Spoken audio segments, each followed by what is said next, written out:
Okay, let's dive in. We've got this fantastic stack of sources you sent us, all about something really personal, something really powerful, your voice. Hmm. And your goal seems super clear. You want to get a handle on voice inflection, maybe stop sounding, a bit monotone, and just generally be clear, more easily understood. Yeah, that's a great mission for a deep dive. And we've looked through all the stuff you share, articles from places like the Oratory Club, Voice Place, Abstract, Even a Reddit thread, which was interesting. right? And a hotel training guide, plus some, more formal resources too. Oh, Wellness Hub, Roger Love's work. They all kind of circle back to this one big idea which is? that it's not just what you say, but really how you say it. That's where the real impact often lies. And some of these sources hit you with some pretty wild numbers right off the bat about that how. They really do. Like that University of Chicago study you found, it says the average human ear can pick up on, get this, 1,378 different nuances in tone. 1,378. That's Wow. It is. Think about it. Our eyesight distinguishes maybe 150 different colors. So our ears are almost 10 times more sensitive to tone than our eyes are to color. Yeah. Just incredibly fine-tuned. And then another source just states it flat out. How you say something is like 5 times more important than what you actually say. It really makes you rethink where we put our energy when we communicate, doesn't it? We focus so much on the words. Especially when you can't see the person, like on a call. Exactly. Okay, so for this deep dive, our mission is clear. We're going to unpack these sources, figure out the mechanics, the impact of voice inflection, articulation, all that. And crucially, pull out practical steps. Things you can actually do to take your voice from maybe flat or monotone to something more dynamic, clear, engaging. We need to answer, what is inflection? Why does monotone hold you back? And how do you fix it? How do you get clearer? Perfect. Let's start right there. What exactly is voice inflection? The sources, like Oratory Club and Voice Place, define it pretty clearly. It's the variation you use. Variation. In your pitch, how high or low your voice goes, your tone, the emotional quality, emphasis, which words you stress, and rhythm or pace, how fast or slow you speak. It's the whole package. Gotcha. So it's the music of your voice, Yeah. basically. Not just high-low, but speed, volume, emphasis. Yeah. Why does that matter so much? Well, its role is huge. The Oratory Club source really hammers this home.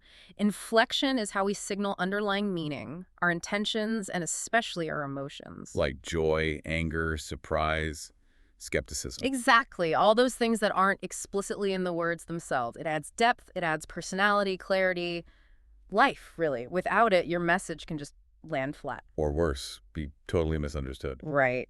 And it's key for keeping listeners engaged. Think about it. Who wants to listen to someone drone on? Nobody. You tune out. Exactly. Variation captures attention, holds it, makes communication actually connect. So the sources talk about different types of inflection, like patterns. Yeah, they generally break it down into 3 main ones, Right. upward, downward, and level inflection. Okay, upward? That's when your voice goes up at the end, like you're asking a question. Precisely. Abstract, Oratory Club, Wellness Hub all mention this. It often signals a question, yeah, but it can also imply things like uncertainty, maybe even insincerity, surprise, suspense. So you got to be careful with it. You do. One source specifically warns against using that upward lilt when you're stating a fact or trying to sound confident. It can accidentally make you sound like you're unsure or asking for validation. The report is due Friday instead of the report is due Friday. Big difference. Huge difference. Then you have downward inflection. The opposite, going down in pitch. Exactly, higher to lower. This one, according to the sources, signals confidence, finality, certainty, even power. It's what you use when you're stating facts clearly, making a declaration, giving a conclusion. Like putting a vocal period on the end. Makes sense. But I think I saw somewhere that this one's harder for people. That's right, it was mentioned. Getting that confident, grounded, downward tone consistently often takes conscious effort. It doesn't always feel natural if you're used to trailing off or going up. Okay.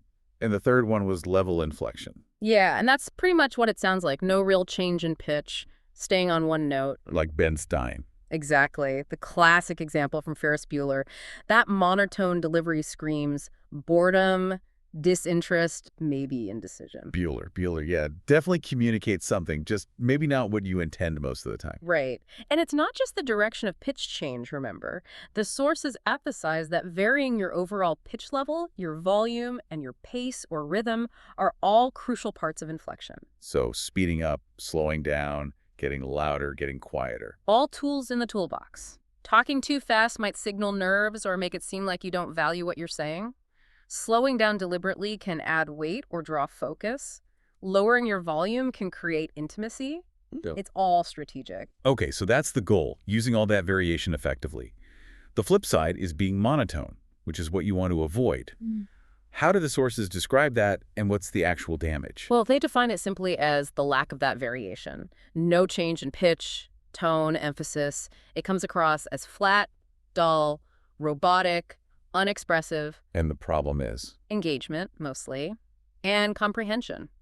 It's just really hard for listeners to stay tuned in when there's no vocal color. Important points get lost in the drone. And you probably seem disinterested, even if you're not. Exactly. It impacts that connection. Someone on Reddit even mentioned, people tend to point it out if you sound monotone. It's noticeable. Which brings us back to that whole how versus what thing. The Moravian numbers. Right. The 55% body language, 38% voice, 7% words.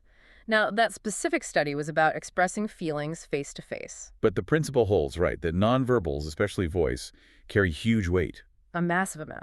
And that source on the 3 elements of communication had a really interesting take on phone calls. Yeah, what happens when you take away the body language? It suggests the voice can jump up to account for maybe 70% of the message's impact, with words being only 30%. And this is fascinating, it says body language still matters. How? On the phone? Because your posture affects your breathing and your muscle tension, which directly impacts your vocal tone. If you're slouching, you might sound less energetic, less confident, even over the phone.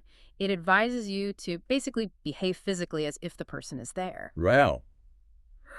Set straight for your phone calls. Never thought of that. But the example that just completely nailed the power of how you say something. That hotel training one. Oh, yeah, that one's brilliant. So practical. The sentence is, I do see your request for a king-size bed, and I will see what I can do for you. Seems straightforward, helpful. Totally normal sentence. But watch what happens when you just stress one different word. Let's try it. Stress the first do. I do see your request. Ooh, yeah. Sounds a bit defensive, like maybe the guest implied you didn't see it. Right, or maybe like you think they're blind. Now stress the second see, and I will see what I can do for you. That sounds like, yeah, I see it, but good luck getting it. Zero commitment. Exactly. How about stressing request? Your request for a king-size bed. Undermines it. Makes it sound like just a wish, not something you'll actually try to fulfill. A mere request. And stressing, I will see what I do. Could sound like you're putting down a colleague, maybe. Or that you're the only competent one. A little arrogant. Yeah, or stressing the final do, see what I can do for you. That sounds like a huge imposition. Like, okay, fine, I'll do it, but it's a massive favor. Reluctant. It's incredible, isn't it? Just shifting the emphasis totally changes the subtext, the emotion, the relationship. That alone shows why mastering inflection is so important. Absolutely. Okay, message received. Inflection matters, monotone is bad. So, how do we actually get better? How do we improve, sound less monotone, make ourselves clearer? What are the practical steps from the sources? Okay, lots of great stuff here. We can group them. First up, and maybe the most crucial starting point, self-awareness and getting feedback. Listening to yourself. Yes. Roger Love, the Reddit thread, several others, they all say record yourself speaking naturally. Just talk. Like about your day or something. Yeah, anything. Then, and this is the hard part for many listen back, really listen. It helps you hear your own patterns where you might be flat, where you need more energy. And also where you do use inflection already, right? Abstract mentioned that. Good point.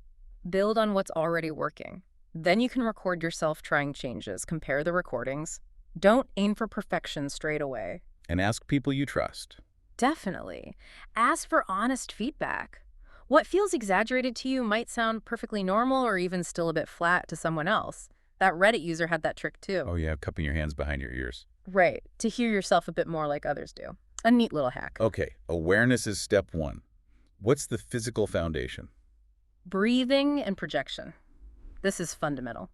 Thea Koch explains that proper breathing, using your diaphragm, that muscle below your lungs, is key. It gives you power and control without hurting your voice.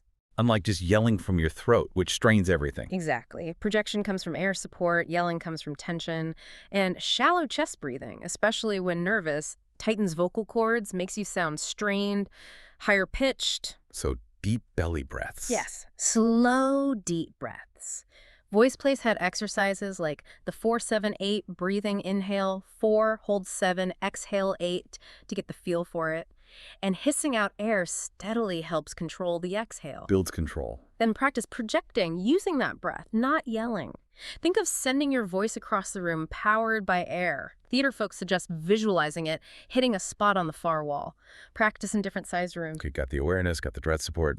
Now, Right. how do we actually inject that variety? Play with the pitch, pace, volume. This is the fun part. Roger Love has this great advice. Start by going melody crazy. Melody crazy. Yeah, when you're practicing alone, deliberately exaggerate your pitch changes. Go way up, way down. Try to make almost every word sound different, like you're singing your sentences. Sounds potentially hilarious. It might feel silly. A Reddit comment mentioned practicing over-emoting, like a cartoon character. But the goal is to break free from that single note habit.